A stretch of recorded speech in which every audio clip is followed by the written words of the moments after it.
Cricket ಪ್ರೇಮಿಗಳಿಗೆ cabinet good news ಕೊಟ್ಟಿದೆ. ಚಿನ್ನಸ್ವಾಮಿ ಸ್ಟೇಡಿಯಂನಲ್ಲಿ ಪಂದ್ಯಗಳಿಗೆ ಅಸ್ತು ಅಂದಿದೆ.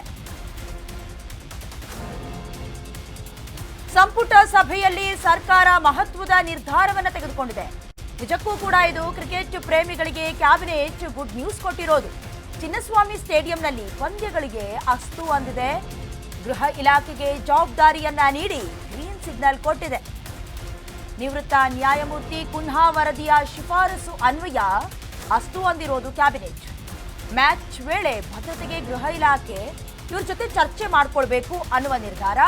ಕೆಎಸ್ಸಿಎ ಗೃಹ ಇಲಾಖೆ ಜೊತೆ ಚರ್ಚಿಸಬೇಕು, ಹೀಗೆ ಕೆಲ ಷರತ್ತನ್ನ ವಿಧಿಸಿ ಕ್ರಿಕೆಟ್ ಮ್ಯಾಚ್ಗೆ ಅಸ್ತು ಹೊಂದಿದೆ. ಸಂಬಂಧಿಸಿದಂತೆ ಡಿಸಿಎಂ ಡಿಕೆ ಶಿವಕುಮಾರ್ ಅವರಿಗೂ ಕೂಡ ಮನವಿಯನ್ನ ಸಲ್ಲಿಸಿದ್ರು ವೆಂಕಟೇಶ್ ಅವರು. ಕೆಎಸ್ಸಿಎ ಅಧ್ಯಕ್ಷರಾಗಿ ಚುನಾವಣೆಯಾಗಿ ಆಯ್ಕೆಯಾದವರು. ಅದಾದ ಮೇಲೆ ಸಂಪುಟ ಸಭೆಯಲ್ಲೂ ಕೂಡ ಚರ್ಚೆ ಆಯಿತು. ನಂತರದಲ್ಲಿ ಕೆಲವೊಂದಷ್ಟು ವಿಚಾರಗಳನ್ನ ಅಂದ್ರೆ ರೈಸ್ ಮಾಡಿದ್ರು. ಯಾವ ರೀತಿ ಅಂತ ಹೇಳಿದ್ರೆ, ಪಂದ್ಯಾವಳಿಯ ವೇಳೆ ಅನುಸರಿಸಬೇಕಾಗಿರುವಂತಹ ಕಟ್ಟುನಿಟ್ಟಿನ ಕ್ರಮಗಳು, ಕೈಗೊಳ್ಳಬೇಕಾದಂತಹ ಪೂರ್ವ ಸಿದ್ಧತೆಗಳು ಹೇಗಿರಬೇಕು, ಷರತ್ತುಗಳನ್ನು ಒಳಗೊಂಡಂತೆ ಸ್ಪಷ್ಟ ಮಾರ್ಗಸೂಚಿಯನ್ನ ಕುನ್ನಾ ವರದಿ ಆಧರಿಸಿ ಸಿದ್ಧಪಡಿಸುವ ಹೊಣೆಗಾರಿಕೆಯನ್ನ ಗೃಹ ಸಚಿವ ಡಾಕ್ಟರ್ ಜಿ ಪರಮೇಶ್ವರ್ ಅವರ ಹೆಗಲಿಗೂ ಕೂಡ ವಹಿಸಲಾಯಿತು. ಅಂದ್ರೆ ಎಲ್ಲಾ ರೂಪುರೇಷೆಗಳನ್ನ ಜೂನ್ 4ನೇ ತಾರೀಕು 11 ಜನ ಕಾಲ್ತುಳಿತ ಪ್ರಕರಣದಲ್ಲಿ ಸಾವನ್ನಪ್ಪಿದ್ರು.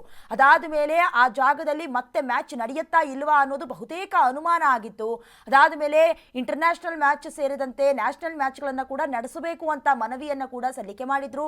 ಡಿಸಿಎಂ ಡಿಕೆ ಶಿವಕುಮಾರ್ ಅವರು ಕೂಡ ಎಲ್ಲೋ ಒಂದು ಕಡೆ ಪಾಸಿಟಿವ್ ನಗೆ ಬೀರಿದ್ರು. ಈಗ ಕ್ಯಾಬಿನೆಟ್ನಲ್ಲೂ ಕೂಡ ಈ ವಿಚಾರ ಪ್ರಸ್ತಾಪ ಆಯಿತು. ಒಂದಷ್ಟು ಜನ ಒಪ್ಕೊಂಡ್ರು, ಅಲ್ಲಿದ್ದಂತಹ ನಾಯಕರುಗಳು ಕೂಡ ಒಪ್ಕೊಂಡು ಕೆಲವೊಂದಷ್ಟು ಷರತ್ತನ್ನ ವಿಧಿಸಿ ಕ್ರಿಕೆಟ್ ಮ್ಯಾಚ್ಗೆ ಅಸ್ತು ಅಂದಿದ್ದಾರೆ.